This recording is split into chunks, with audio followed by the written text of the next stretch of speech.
All right, this is this is station number 5, the wind turbine.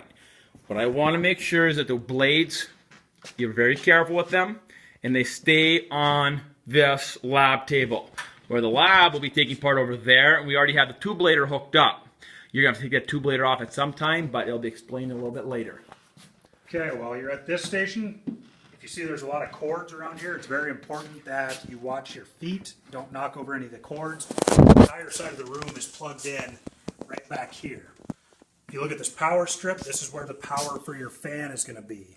If you hit this red switch, it'll light up. That turns your fan on, and it starts spinning the wind turbine.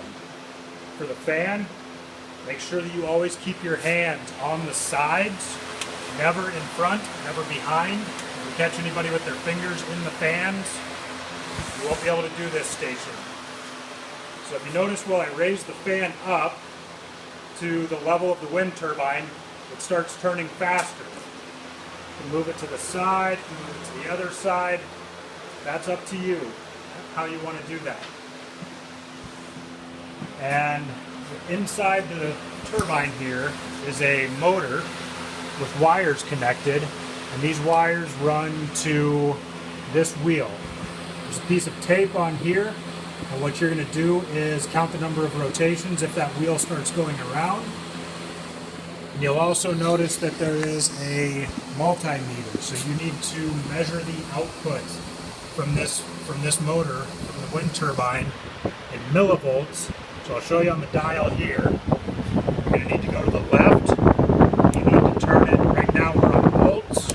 Right now we're on 1/10 of a volt, 100th of a volt. If you turn it to the 2000 M mark, that will be in millivolts. And as the fan blades are turning, you will take these two electrodes and touch them to the metal right there, and you'll write down the reading in millivolts that this is producing. So if you see right now with the two blades, it's about 60 to 70 millivolts. It changes.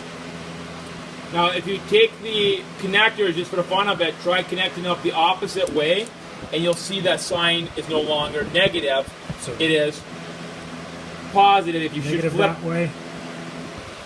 If you flip that, now it's positive. The negative and positive just tells you the direction of the electrons flowing through the wires. This is a direct current system.